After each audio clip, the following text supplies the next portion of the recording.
This is an LED light strip cutting machine. The machine is easy to operate. This is the power switch. This is an adjustment to positive and negative. The speed is adjusted here.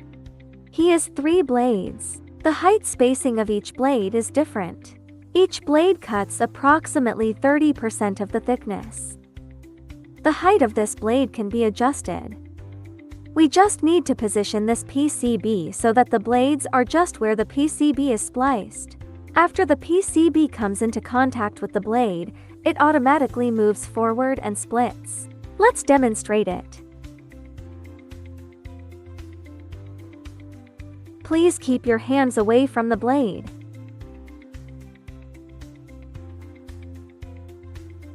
Let's take a look at the PCB cutting effect.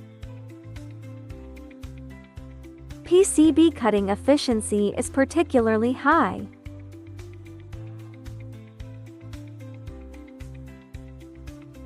The edge of the PCB is cut very neatly without burrs. The speed can also be adjusted, up and down. If you are interested in our PCB cutting machine, please feel free to contact us at any time. www.jhims.com.